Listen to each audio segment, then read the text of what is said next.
গত ১৯ মে ইরানের president Ebrahim Raisi ও পররাষ্ট্রমন্ত্রী হোসেইন আমির আবদুল্লাহিয়ান সহ ৯ জন এক মর্মান্তিক হেলিকপ্টার দুর্ঘটনায় প্রাণ হারান। ইরানের প্রেসিডেন্ট ও পররাষ্ট্রমন্ত্রীকে বহনকারী হেলিকপ্টার বিধ্বস্ত হয়ে গত রবিবার রাতে আজারবাইজানের এক দুর্গম এলাকায় ভূপাতিত হয়। ওই আকস্মিক দুর্ঘটনায় হেলিকপ্টারে অবস্থান করা প্রেসিডেন্ট রাইসি ও পররাষ্ট্রমন্ত্রী আবদুল্লাহিয়ান সহ উচ্চপদস্থ কর্মকর্তারা প্রত্যেকে মৃত্যুবরণ করেন। বিধ্বস্ত হওয়া হেলিকপ্টারটি এতটাই দুর্গম এলাকায় পড়েছিল যে এটি উদ্ধারে রীতিমতো হিমশিম খেতে হয় ইরানকে।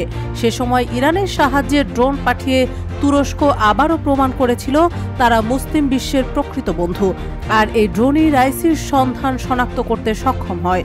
ইরানের সাবেক প্রেসিডেন্ট ইব্রাহিম রাইসির হেলিকপ্টার গত রবিবার হার্ড ল্যান্ডিং বা বিপজ্জনকভাবে অবতরণ করেছে এমন খবর পাওয়ার পর বেশ কয়েকটি অনুসন্ধানী ও উদ্ধারকারী দল কয়েক ঘন্টা ধরে বন ও পাহাড়ি এলাকায় চিরুনি অভিযান চালায়, যেখানে হেলিকপ্টারটি ভূপাতিত হয়েছিল। তবে ঘন কুয়াশা ও বৃষ্টির কারণে আশপাশের দৃষ্টিসীমা মাত্র ৫ মিটারে নেমে আসায় চরম বিপাকে পড়তে হয় উদ্ধারকারী দলগুলোকে। আর ঠিক তখনই উদ্ধারকারী দলকে সাহায্যে এগিয়ে আসে একটি তুর্কি ড্রোন।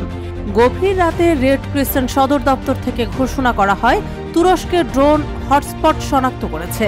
রেভলিউশনারি গার্ডের একজন কমান্ডারও বিষয়টি নিশ্চিত করেন। ইরানের সদ্য প্রয়াত প্রেসিডেন্ট ও পররাষ্ট্রমন্ত্রীর রহস্যময় মৃত্যু নিয়ে ইতোমধ্যেই ব্যাপক আলোচনা শুরু হয়ে গিয়েছে। তবে সবকিছু ছাপিয়ে বিশ্ববাসীর নজর কেড়েছে তুরস্কের এই ড্রোন। চলুন জেনে নেই কি আছে এতে। এটি ছিল তুরস্কের বায়রাক্তার আকিঞ্জি মডেলের একটি ড্রোন, যা কয়েক ঘন্টা অনুসন্ধানের পর সোমবার সকালে উত্তর পশ্চিম ইরানে প্রেসিডেন্ট রাইসির হেলিকপ্টারটির ধ্বংসাবশেষ শনাক্ত করে। তুরস্কের পাঠানো ড্রোনটি রাইসির হেলিকপ্টার বিধ্বস্ত হওয়ার স্থান খুঁজে বেড়াচ্ছিল। এলাকাটি স্ক্যান করার পর ড্রোনটি একটি থার্মাল সোর্স শনাক্ত করে এবং ওই অবস্থানের তথ্য ইরানি কর্তৃপক্ষের সাথে শেয়ার করা হয়।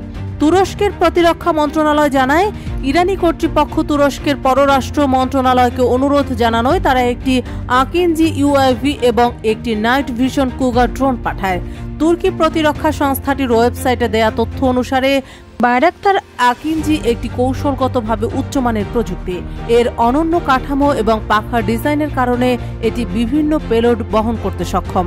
বায়রাক্তার আকিঞ্জিতে রয়েছে দুটি কৃত্রিম বুদ্ধিমত্তা সম্পন্ন এভিওনিক্স, যা সিগন্যাল প্রসেসিং, সেন্সর ফিউশন এবং রিয়েল টাইম পরিস্থিতিগত সচেতনতা তৈরিতে কাজ করে।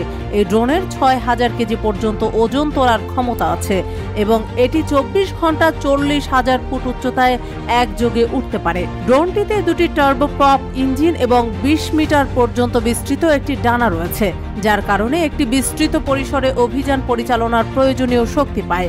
এয়ার টু গ্রাউন্ড এবং এয়ার টু এয়ার অর্থাৎ আকাশ থেকে মাটিতে এবং আকাশ থেকে আকাশে হামলার জন্য এই ড্রোন ব্যবহার করা হয়। এই উচ্চ প্রযুক্তির মনুষ্যবিহীন ড্রোনটি মূলত ফাইটার জেটকে সহায়তা করার জন্য এবং বিভিন্ন অভিযান পরিচালনার জন্য ডিজাইন করা হয়েছে।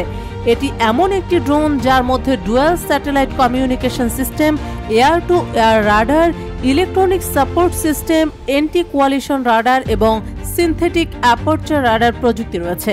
ড্রোনটি প্রতি ঘন্টায় কমপক্ষে ৩৬১ কিলোমিটার গতিতে চলতে সক্ষম এবং কম গতিতে এটি পুরো এলাকা স্ক্যান করতে পারে। এই ড্রোনটির থার্মাল টেকনোলজি রয়েছে, যার মাধ্যমে হেলিকপ্টার পতিত হওয়ার হটস্পট শনাক্ত করা গেছে। এসব সক্ষমতা থাকার কারণে ড্রোনটি আজারবাইজানের প্রতিকূল আবহাওয়ায় এবং ঘন কুয়াশার মধ্যেও কাজ চালিয়ে যেতে পেরেছে। এর দিক নির্দেশনা বা নেভিগেশন সিস্টেমটি অভ্যন্তরীণ সেন্সর ফিউশন ব্যবহার করে, তাই এর কোনো কিছু খুঁজে বের করতে বা অবস্থান শনাক্ত করতে জিপিএস এর প্রয়োজন নেই।